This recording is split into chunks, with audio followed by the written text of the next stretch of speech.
when you go to a mountain meadow and you sit down and you simply be quiet and look at the flowers swaying in the wind, all these tiny little flowers. And as you get high in the mountains, some of these flowers take 5, 6, 7 years before they can bloom, because it takes so long in such a very, very short summer that you have at the higher elevations. It takes so long for the plants to build up enough strength to be able to blossom that what you're looking at may be the culmination of 6 or 7 years of effort. As you sit there and look at the flowers swaying in the wind, though, and consider that what you're looking at took 7 years and 7 cycles of short high mountain summers and long bitter winters, and being compressed by 20 feet of snow or more, that through all these cycles and on this very, very slow ticking clock, much slower than what humanity deals with individually and collectively, it seems that very often something more than just a flower will begin to impress itself upon you, upon anyone who ponders these things, who sits quietly in reflection, thinking about what meaning we'll give to that and what we will learn from that natural cycle. That the spirituality may be in that spark of life within the flower that would fight through all those seasons and all these harsh conditions just to be able to flower for a single month before the plant goes into this long extended cycle to build up the strength again to do it one more time. And the spirituality in that is when we find ourselves drawn to something greater than ourselves. And in a sense, the flower is so much greater than ourselves because it lives in this outdoor harsh environment where if you or I tried to live there, we'd freeze to death. We would not be able to survive the way this flower has survived. So in one sense, it's incredibly strong, and it shows us strength and perseverance and a sort of connection and relationship to the world around it, that it relates to the seasons and the snow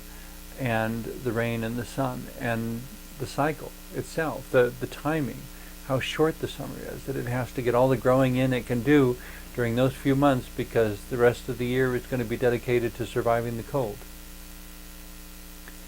The spirituality in that, I think, is when I can give an interpretation to that cycle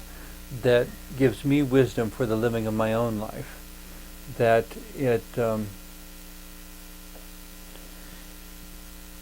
that I understand from a divine perspective, that my belief that God exists outside of time and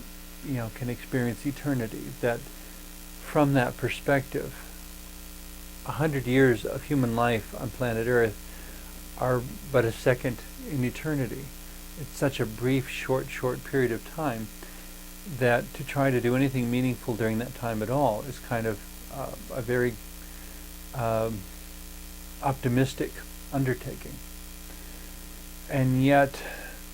the reason I think I still do is because the spirituality within me that says there is God, there is me, and I've been given this gift of life for 50 or 100 years, I'm not sure,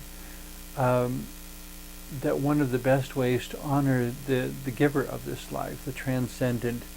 embodiment of wisdom and love, is by making the most of this life that I can, by using whatever resources come to me during this life and doing the most good with them that I can, learning how to love, learning how to be wise. And spirituality takes in all of that. It's the whole invisible part of life that makes the visible have any animation or any meaning. Without the spirit, we could be a robot, I suppose. We could be instinctual. We could be a physical entity, but there would be no language, no interpretation, no meaning, no growth, no dreams of greater things to come.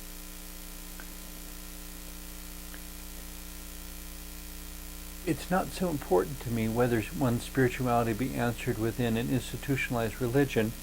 as just that it somehow be answered. Because if we do not embrace our spirituality, and if we do not seek to know what our own sense of spirituality is, it is that much more unlikely that we'll have any relationship with the divine whatsoever. And to have no relationship with God by any definition, to me, is to miss half of the experience of your life, specifically the invisible half of your life, and live only the visible half.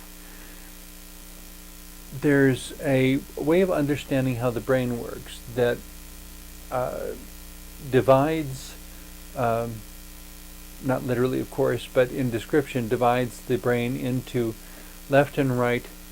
hemispheres or halves. And there are qualities that are associated with each half based on what scientists have learned about, when people have had brain injuries, for example, what abilities went away, and suddenly they couldn't do these things anymore. And they found a correspondence over time with when injuries happen to the right side of the brain, then suddenly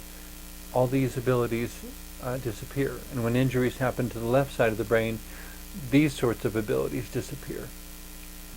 Additionally, there are all sorts of sensing devices that measure, microcurrents of electricity, which actually electricity is what makes our muscles work. Every time a muscle moves, there's electricity in some tiny, tiny amount jumping between the muscle and the nerves and things around it in order to make the muscle move and to make things happen.